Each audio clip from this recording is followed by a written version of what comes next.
MySql tutorial series உடைய 39வது video. இதில் வந்து ஒரு டேபிளுக்கு பிரைமரி கீ அப்படிங்கிற கன்ஸ்ட்ரெயின்ட் எதுக்கு வைக்கிறோம், பிரைமரி கீனா என்ன அப்படிங்கிறத தான் பார்க்க போகிறோம். ஸோ இப்போ ஒரு டேபிள் கிரியேட் பண்ண போகிறோம். ஒரு ஸ்டூடெண்ட் டேபிள்னு வச்சுக்கோங்க. அந்த ஸ்டூடெண்ட் டேபிளில் ரெஜிஸ்டர் அப்படின்னு ஒரு காலம், அதாவது ஸ்டூடெண்டோட ரெஜிஸ்டர் நம்பர், அப்புறம் அவங்களோட நேமு, அவங்களுடைய மொபைல் நம்பர். ரைட். இப்போ அந்த டேபிள் கிரியேட் ஆயிடுச்சு. ரைட். இப்போ புதுசாக ஸ்டூடெண்ட் வர வர ரெஜிஸ்டர் நம்பர் ஆட் பண்ணிக்கிட்டே வராங்கன்னு வச்சுக்கோங்க.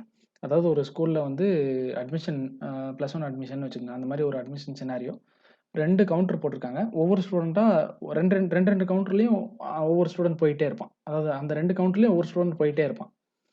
அப்போ ஒரு சினாரியோவில் பேப்பரில் எழுதுறதாவோ இருந்தால், இல்லை இந்த மாதிரி மேனுவல் ஒர்க்காக இருந்துச்சுன்னா 2 கவுண்டர்லேயும் கவனிக்காமல் ஒரே ரெஜிஸ்டர் நம்பர் கொடுக்குறாங்கன்னு வச்சுக்கோங்க.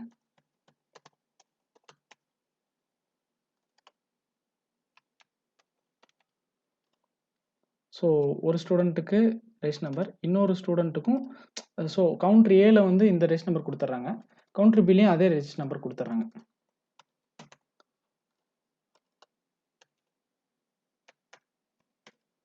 ரைட். இப்போ இந்த ஸ்டூடெண்ட் வந்து ஃபீஸ் பே பண்ணிட்டு போயிட்டான். ஓகேவா? இப்போ வந்து பெண்டிங் ஸ்டூடெண்ட் இந்த ஸ்டூடெண்ட் வந்து பே பண்ணல. அப்போ பெண்டிங் ஸ்டூடெண்ட் யார் யாரெல்லாம் பே பண்ணலையோ அவங்களுக்கு தான் வீட்டுக்கு லெட்டர் அனுப்புகிறாங்கன்னு வச்சுக்கோங்க. அப்போ வந்து யார் யார் பே பண்ணலைங்கிற லிஸ்ட் எடுத்தால் இந்த பேர் வரும். அவங்க ரெஜிஸ்டர் நம்பருக்கு ரெஜிஸ்டர் நம்பரில் இருக்க அட்ரஸ்க்கு வந்து லெட்டர் அனுப்புகிறாங்க. அப்போ இதே ரெஜிஸ்டர் நம்பரில் இந்த பையனுக்கும் சேர்ந்து வீட்டுக்கு பே பண்ணலேன்னு அவன் வந்து ஆக்சுவலாக பே பண்ணியிருப்பான். ஸோ இது வந்து ஒரு சின்ன சினாரியோ. இந்த மாதிரி என்டையர் டேட்டாவையுமே வந்து கான்ஃப்ளிக்ட் ஏற்படும். ஸோ அப்போ ஒரு டேபிள்னு இருந்தால் அந்த டேபிளை வந்து ஒவ்வொரு ரெக்கார்டையும் யூனிக்காக ஐடென்டிஃபை பண்ணுறதுக்கு ஒரு காலம் வச்சே ஆகணும்.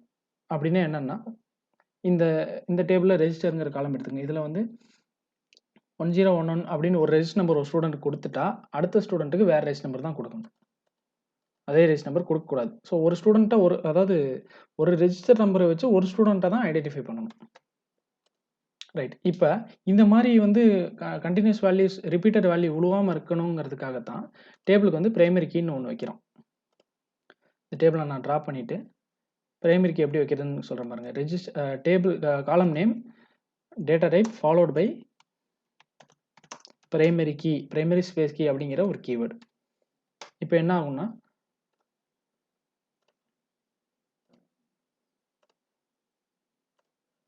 இது ஆக்சுவலாக பிரைமரி கீ ஆயிரும்.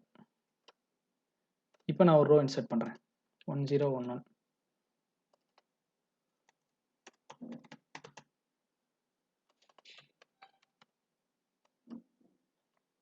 வந்துச்சா? இப்போ நான் இன்னொரு ஸ்டூடெண்ட்டு அதே ரெஜிஸ்டர் நம்பர் இன்சர்ட் பண்ண ட்ரை பண்ணுறேன் பாருங்க. ஏன்னா டியூப்ளிகேட் என்ட்ரி, அதாவது ஆல்ரெடி அந்த ரெஜிஸ்டர் நம்பர் கொடுத்தாச்சு. ஸோ இப்போ நம்ம சொன்ன சினாரியோ 2 கவுண்டர் இருக்குது. ஒரு சினாரியோ இந்த எண்ட்லையும் இன்னொரு சினாரியோ இன்னொரு கிளாஸ் ரூம்லேயும் இருக்குது. ஆனால் சர்வர் வந்து காமனாக ரிமோட் சர்வர் அப்படியா இருந்துச்சுன்னா ஆல்ரெடி ஒரு கவுண்டரில் ஏதாவது ஒரு மைக்ரோ செகண்ட் கேப்பில் ஒரு ரெஜிஸ்டர் நம்பர் கிரியேட் ஆயிடுச்சுன்னா இன்னொரு கவுண்டர்லேருந்து கொடுக்குற ரெஜிஸ்டர் நம்பர் வந்து அக்செப்ட் ஆகாது. ஸோ அப்போ ஒரு அடுத்த நம்பர் தான் கொடுத்தாகணும். ஸோ இப்படி தான் வந்து இதுதான் பிரைமரி கீயோட யூசேஜ் இதுதான். ஃபார் எக்ஸாம்பிள் ஆதார் நம்பர், ஸ்டூடெண்டோட ரெஜிஸ்டர் நம்பர், இதெல்லாம் வந்து யூனிக் கீயாக, அதாவது பிரைமரி கீயாக வைக்கக்கூடிய சாம்பிள் காலம்ஸ். ஸோ இந்த வீடியோ உங்களுக்கு இன்ஃபர்மேட்டிவாக இருந்திருக்கும்னு நம்புகிறேன். சேனலுக்கு சப்ஸ்கிரைப் பண்ணுங்கள், உங்கள் ஃப்ரெண்ட்ஸுக்கு ஷேர் பண்ணுங்கள். தேங்க்ஸ் ஃபார் வாட்சிங். Keep supporting us.